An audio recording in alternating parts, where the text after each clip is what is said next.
ሰላም ጤና ይስጥልን። ይህ የውሎ ኢትዮጵያ የሐምሌ 17 ቀን 2018 ዓ.ም የምሽት አጫጭር የዜና ጥንቅሮቻችን ነው።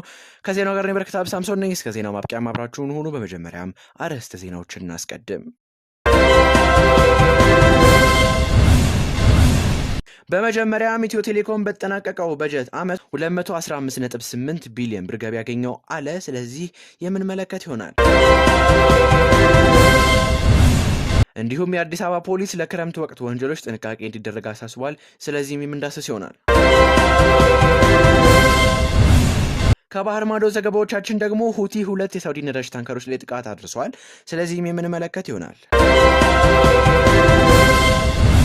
በመጨረሻም በፈረንሳይ ከ20 ሺህ በላይ ሰዎች በሰደድ እሳት ሳቢያ ተፈናቅለው የሚል ዜና ጥንቅርም አለን። እስከ ዜናው ማብቂያ አብራችሁን ሁኑ።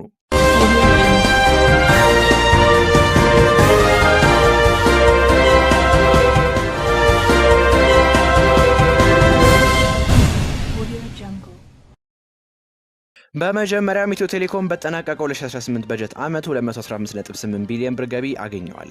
የኢትዮ ቴሌኮም ዋና ስራ አስፈጻሚ ፍሬህይወት ታምሩ የተቋሙን የ2018 በጀት ዓመት አፈጻጸም አስመልክተው በዛሬው ዕለት መግለጫ ሰጥተዋል። በመግለጫቸውም በበጀት ዓመቱ የገቢ ምንጭን በማስፋት በርካታ ስራዎች መከናወናቸውን አብራርተዋል።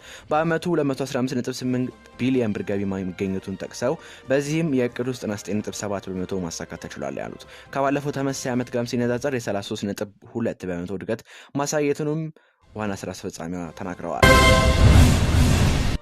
የአዲስ አበባ ፖሊስ ለክረምት ወቅት ወንጀሎች ጥንቃቄ እንዲደረግ አሳሰበ። የክረምት ወቅት መግባቱን ተከትሎ ሊከሰቱ የሚችሉ ወንጀል ድርጊቶችን ለመከላከል ህብረተሰቡ ልዩ ጥንቃቄ እንዲያደርግ የአዲስ አበባ ፖሊስ ኮሚሽን አሳስቧል። የኮሚሽኑ የህዝብ ግንኙነት ኃላፊ ኮማንደር ቶማስ ቸቱ እንደገለጹት በክረምት ወቅት የሰዎች እንቅስቃሴ በመገደቡ ይህንንም አጋጣሚ በመጠቀም ወንጀለኞች ህገወጥ ድርጊቶችን ሊፈጽሙ ይችላሉ። በተለይም የመኖሪያ ቤት ሰብሮ መግባትና የቤት ውስጥ ንብረቶችን የመስረቅ ወንጀሎች በዚህ ወቅት በብዛት ሊያጋጥሙ እንደሚችሉም ኮማንደሩ አስረድተዋል። ከግል መኖሪያ ቤቶች በተጨማሪ በተለያዩ ተቋማትና መጋዘኖች ላይ ያነጣጠሩ የስርቆት ድርጊቶች ሊከሰቱ እንደሚችሉ በመረዳት ተገቢው ጥበቃ ሊደረግ ይገባልም ተብሏል። በሌላ በኩል ደግሞ የተሽከርካሪዎች መለዋወጫ እቃዎችን መዝረፍና ከተሽከርካሪ ውስጥ ንብረቶችን መመስረቅ በክረምት ወቅት በስፋት ከሚታዩ የወንጀል አይነቶች መካከል የሚጠቀሱ መሆናቸውንም ኮማንደር ቶማስ አስታውቀዋል። እነዚህን ህገወጥ የወንጀል ድርጊቶች በዘላቂነት ለመከላከል ፖሊስ ከማህበረሰቡና ከሌሎች የጸጥታ አካላት ጋር በቅንጅት እየሰራ እንደሚገኙ ተመላክቷል። ፖሊስ ወንጀሉን አስቀድሞ ለመከላከል የሚደረገውን ጥረት አጠናክሮ እንደሚቀጥል የገለጹት ኃላፊው ለስኬት የህዝቡ ተሳትፎ ወሳኝ መሆኑን አጽንኦት ሰጥተው ተናግረዋል። ሁቲ 2 የሳውዲ ነዳጅ ታንከሮች ላይ ጥቃት አደረሰ ብለን ከባህር ማዶ ዘገባዎቻችን ጋር ተመልሰናል። ተመልካቾቻችን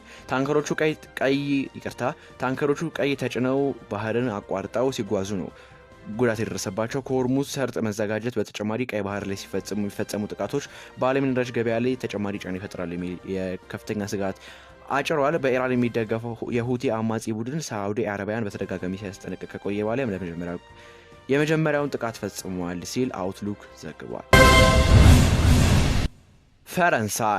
በፈረንሳይ ከ20 ሺህ በላይ ሰዎች በሰደድ እሳት ሳቢያ ተፈናቀሉ።